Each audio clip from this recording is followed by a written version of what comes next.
శాంతి. ఈరోజు Murali date 26 October 2023. బాబా చెప్తున్నారు, మధురమైన పిల్లల్లారా, ఇప్పుడు గాఢాంధకారమయమైన భయంకరమైన రాత్రి పూర్తి అవుతుంది.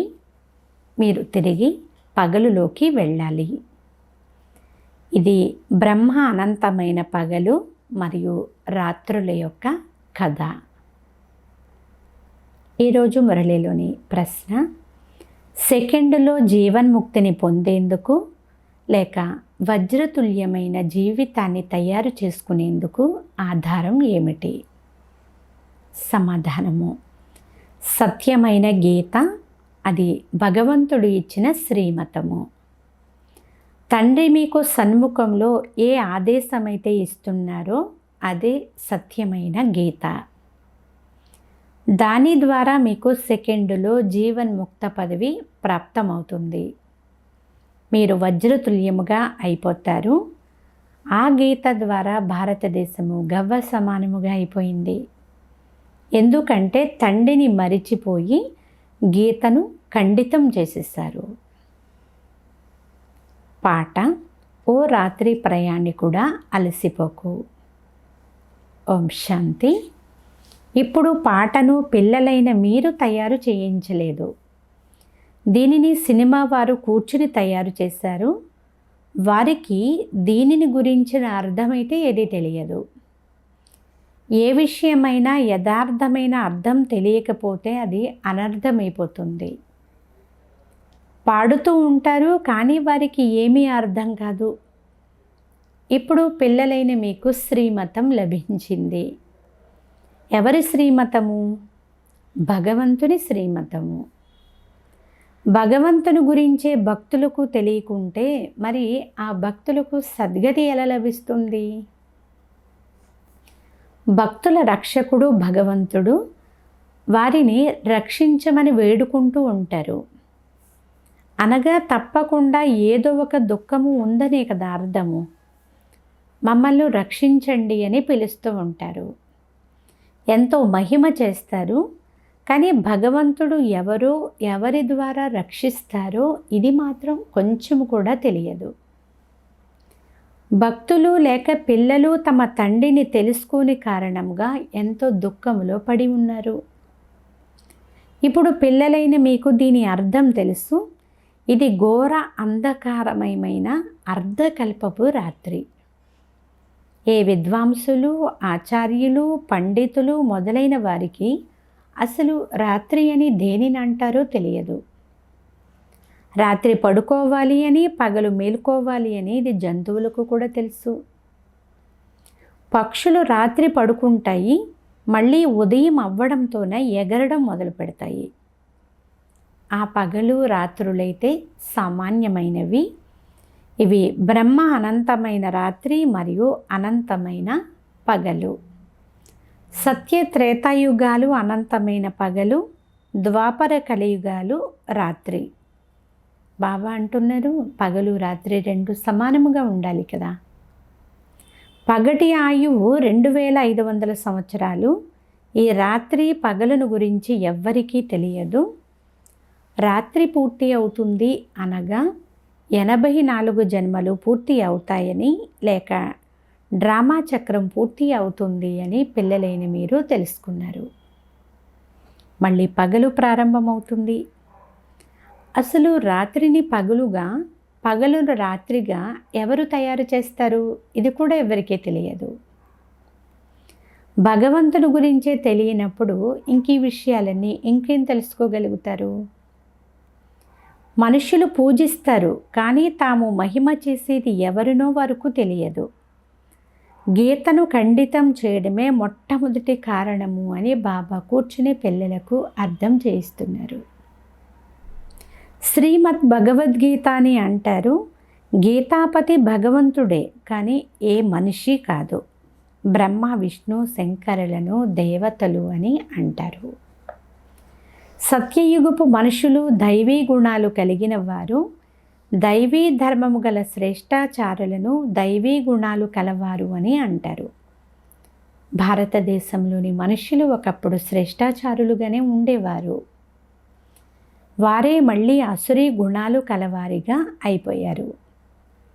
ముఖ్యమైనటువంటి ధర్మశాస్త్రాలు 4.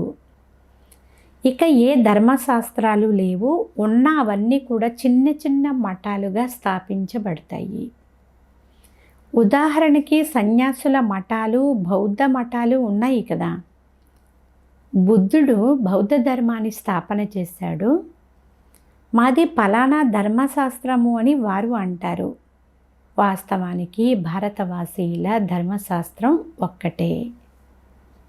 సత్యయుగ దేవీ దేవతా ధర్మశాస్త్రము ఒక్కటే.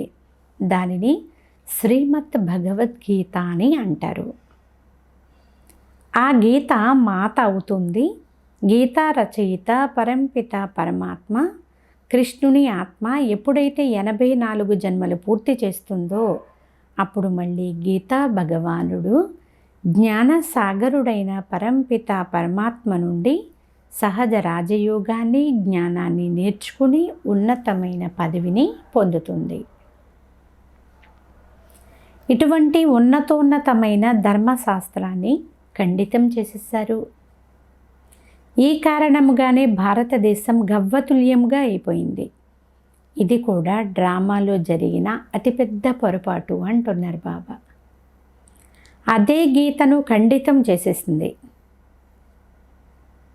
తండ్రి ఇప్పుడు ఏ సత్యమైన గీతను అయితే వినిపిస్తున్నారో అది తయారవ్వాలి. గవర్నమెంట్ వారు సత్యమైన గీతను ముద్రించాలి. ఇది శ్రీమద్ భగవాను వాచ. క్లుప్తముగా మంచిగా వ్రాయాలని బాబా పిల్లలకు ఆదేశమిస్తున్నారు. సత్యమైన గీత ద్వారా క్షణంలో జీవన్ముక్తి లభిస్తుంది అని మీకు తెలుసు. తండ్రి వారిగా అయ్యి తండ్రి నుండి వారసత్వాన్ని తీసుకోవాలి. బీజము, వృక్షము, డ్రామా, చక్రముల గురించి అర్థం చేయించాలి. సత్యయుగ ఆది సత్యము, అది సత్యము మరియు సత్యంగానే ఉంటుంది అని కూడా మహిమ చేస్తారు. వృక్షము గురించి తెలుసుకోవడం కూడా సహజమే. దీని బీజము పైన ఉంటుంది. ఇది వెరైటీ ధర్మాల వృక్షము. ఇందులో అన్నీ వచ్చేసాయి.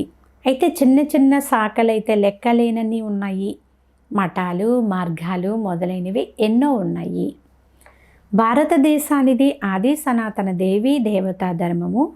దానిని ఎవరు స్థాపన చేశారు? భగవంతుడు కదా. దానిని మనుష్య మాత్రులు ఎవ్వరూ స్థాపించలేదు. శ్రీకృష్ణుడు కూడా దైవీ గుణాలు గల ఒక మానవుడు మాత్రమే. అతడు 84 జన్మలు పూర్తి చేసి ఇప్పుడు అంతిమ జన్మలో ఉన్నాడు. సూర్యవంశీ, చంద్రవంశీ, వైశ్యవంశీయులుగా అవుతూ కళలు తగ్గిపోతూ ఉంటాయి. సత్యయుగంలో శ్రేష్టాచారులుగా ఉన్న సూర్యవంశీయుల రాజధాని ఇప్పుడు కలియుగంలో భ్రష్టాచారిగా అయిపోయింది. ఇప్పుడు మరలా శ్రేష్టాచారిగా తయారవుతుంది. అందరికంటే ఉన్నతోన్నతమైన పాత్ర ఎవరిది అనేది పిల్లలైన మీ బుద్ధిలో ఉంది. శివాయ నమః అని ముఖ్యమైన వారి మహిమను, అంటే శివబాబా యొక్క మహిమను బ్రహ్మ విష్ణు శంకరులకు ఇవ్వలేరు అని ఇప్పుడు మీరు తెలుసుకున్నారు. ప్రెసిడెంట్ మహిమను ప్రైమ్ మినిస్టర్కు లేక ఇతరులు ఎవరికైనా ఇస్తారా? ఇవ్వరు కదా. వేర్వేరు టైటిల్స్ ఉన్నాయి కదా. అందరూ ఒకే విధముగా అవ్వలేరు. పిల్లలైన మీకిప్పుడు బుద్ధి లభించింది. క్రీస్తుకు కూడా తన క్రైస్తవ ధర్మాన్ని స్థాపన చేసే పాత్ర లభించింది అని మీరు తెలుసుకున్నారు. ఆత్మ ఒక బిందువు. ఆ ఆత్మలో పాత్ర నిండి ఉంది. క్రైస్తవ ధర్మాన్ని స్థాపన చేసి మళ్ళీ పునర్జన్మలు తీసుకుంటూ పాలన చేస్తూ సతో రజో తమోల్లోనికి రావాలి. చివరిలో వృక్షమంతా కూడా శిథిలావస్థకు చేరుకోవలసిందే. ప్రతి ఒక్కరికి ఎంత సమయం పాత్ర లభించిందో, బుద్ధుడు ఎంత సమయం పాలన చెయ్యాలో ఇవన్నీ మీకు తెలుసు. భిన్న భిన్నమైన నామరూపాలతో ఆత్మ జన్మ తీసుకుంటూ ఉంటుంది. ఇప్పుడు బాబా మీ బుద్ధిని చాలా విశాలంగా తయారు చేస్తారు. కానీ కొందరు శివబాబాను కూడా స్మృతి చెయ్యలేరు. అనంతమైన తండ్రి అనంతమైన స్వర్గ వారసత్వాన్ని ఇస్తారు. ఇంత చిన్న విషయాన్ని కూడా మీరు అర్థం చేయించలేరా అని బాబా అడుగుతున్నారు. బాబా ఎన్నోసార్లు అర్థం చేయించారు. ఆత్మలో అయితే అవినాశి పాత్ర ఉంది. ఒక శరీరాన్ని వదిలి ఆత్మ మరొక శరీరాన్ని తీసుకోవాలి. ఇవి అర్థం చేసుకోవలసిన ఎంత గుహ్యమైన విషయాలు. ఎవరు స్కూల్లో రోజు చదువుతూ ఉంటారో వారే అర్థం చేసుకుంటారు. కొందరు పిల్లలైతే నడుస్తూ నడుస్తూ అలసిపోతారు. నీవే తల్లివి తండ్రివి, మేము మీ పిల్లలము అని మహిమ కూడా చేస్తారు. నేను మీకు స్వర్గంలో అపారమైన సుఖమును ఇచ్చేందుకు పురుషార్థం చేయిస్తున్నాను. అందుచేత పిల్లలు మీరు అలసిపోకూడదు అని బాబా అంటున్నారు. ఇంత ఉన్నతమైన చదువును చదవడం మీరు వదిలేస్తారు. కొందరైతే చదువును వదిలేసి మళ్ళీ పూర్తిగా వికారాలలో పడిపోతారు. మొదట ఎలా ఉండేవారు మళ్ళీ అలాగే అయిపోతారు. నడుస్తూ నడుస్తూ పడిపోతారు. ఇంకేం జరుగుతుంది? అక్కడ వారు భలే సుఖములో ఉన్న పదవిలో అయితే తేడా ఉంటుంది కదా. ఇక్కడ అందరూ దుఃఖితులుగా ఉన్నారు. అక్కడ రాజులకు ప్రజలకు అందరికీ సుఖం అనేది ఉంటుంది. అయినా ఉన్నతమైన పదవిని తీసుకోవాలి కదా. చదువును వదిలేస్తే మీరు అర్హులు కారు అని మాతాపితలు అంటారు. తండ్రి నుండి స్వర్గ వారసత్వాన్ని తీసుకుంటూ కొందరి పిల్లలు అలసిపోతారు కూడా. నడుస్తూ నడుస్తూ మాయ దాడి చేసింది అనుకోండి, తిరిగి వెళ్ళిపోతారు. ఏదైతే జమ చేసుకున్నారో అదంతా మళ్ళీ సమాప్తమైపోతుంది. ఇంకేమవుతారు? స్వర్గంలోకి వెళ్ళిన పూర్తి సాధారణ ప్రజలుగా అయిపోతారు. నాకు చెందిన వారిగా అయ్యి మళ్ళీ అలసిపోతే లేక ద్రోహులుగా అయిపోతే ప్రజలలో కూడా చండాలులుగా అయిపోతారు అని బాబా అంటున్నారు. అన్ని రకాల వారు కావాలి కదా.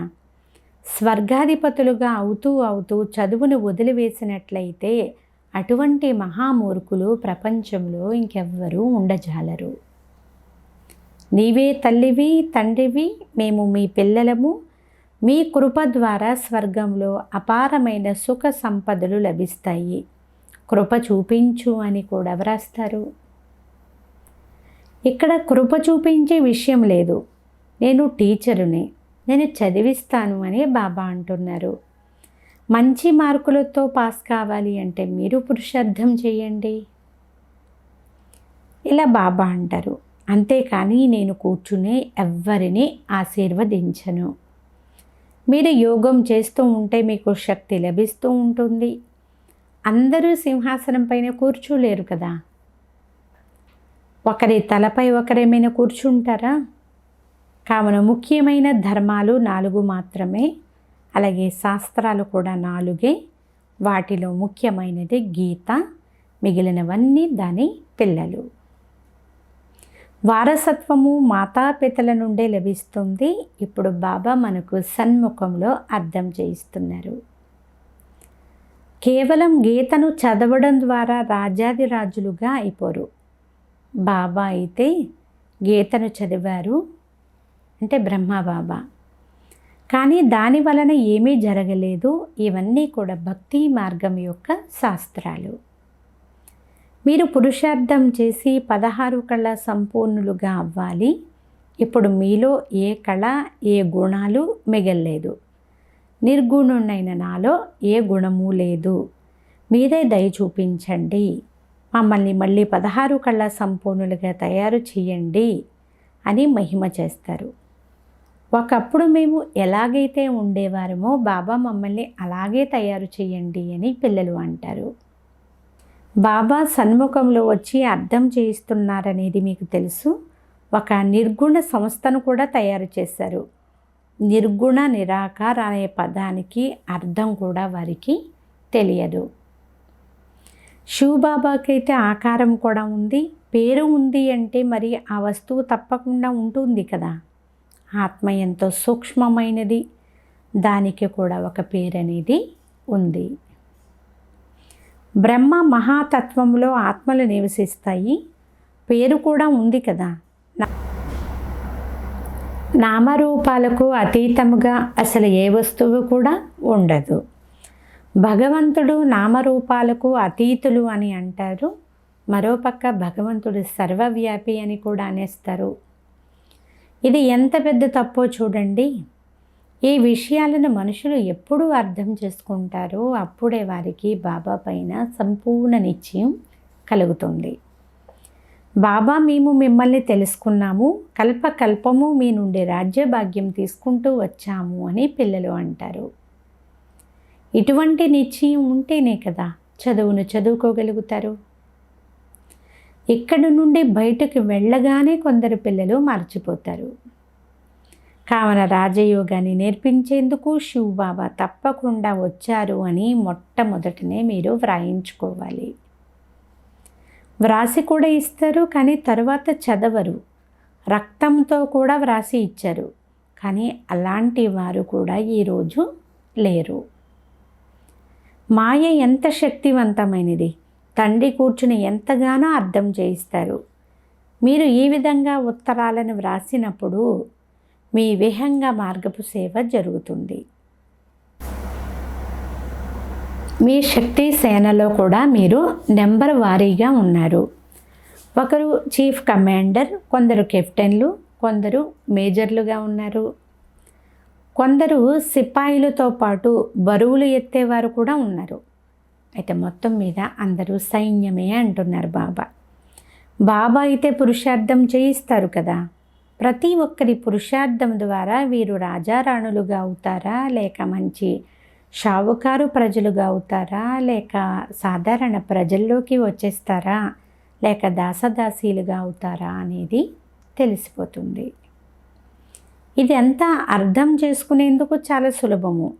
అయితే మొదటి ముఖ్యమైన విషయం గురించి మాట్లాడాలి. బాబా మహారథులకు సేవ చేసి చూపించండి అని ఎంతగా సవాలు చేస్తారు. కావున ఇప్పుడు మీ మనస్సులో, బుద్ధిలో విహంగ మార్గపు సేవ గురించి మీ చింతన నడవాలి అని బాబా అంటున్నారు. అచ్చా, మధురాతి మధురమైన అపరూపమైన పిల్లలకు మాతాపిత బాబ్దాదాల ప్రియ స్మృతులు మరియు గుడ్ మార్నింగ్. ఆత్మిక పిల్లలకు ఆత్మిక తండ్రి నమస్తే. ఆత్మీయ తండ్రికి ఆత్మీయ పిల్లల యొక్క ప్రియ స్మృతులు, గుడ్ మార్నింగ్ మరియు నమస్తే నమస్తే నమస్తే. ధారణ కొరకు ముఖ్య సారము. ఫస్ట్ పాయింట్, చదువులు ఎప్పుడూ కూడా అలసిపోకూడదు. అత్యంత ఉన్నతమైనటువంటి చదువును ప్రతిరోజు మీరు చదవాలి, ఇతరులతో చదివించాలి. సెకండ్ పాయింట్, విహంగ మార్గపు సేవను చేసేందుకు చాలా యుక్తులు రచించాలి. యోగంలో ఉండి మీరు బాబా నుండి శక్తిని తీసుకోవాలి. కృప లేక ఆశీర్వాదాలను వేడుకోకూడదు. ఈరోజు వరదానము. వరదానాల దివ్య పాలన ద్వారా సహజము మరియు శ్రేష్ఠ జీవితమును అనుభవం చేసే భాగ్యశాలి భవ. సారాంశము. బాబ్దాదా సంగమయుగంలో పిల్లలందరినీ 3 సంబంధాలతో పాలన చేస్తారు. తండ్రి సంబంధంతో వారసత్వపు స్మృతి ద్వారా పాలన, శిక్షకుని సంబంధంతో చదువు రూపంలో పాలన, సద్గురువు సంబంధంతో వరదానాల అనుభూతి పాలన. ఒకే సమయంలో అందరికీ లభిస్తున్నాయి కదా ఈ వరదానాలు. ఈ దివ్య పాలన ద్వారా సహజము మరియు శ్రేష్ఠ జీవితమును మీరు అనుభవం చేస్తూ ఉండండి. శ్రమ మరియు కష్టము మాట కూడా సమాప్తమైపోవాలి. అప్పుడే అంటారు అదృష్టవంతులు అని. స్లోగన్. తండ్రితో పాటు సర్వాత్మల స్నేహిగా అవ్వడమే సత్యమైన సద్భావన. అచ్చా. ఓం శాంతి.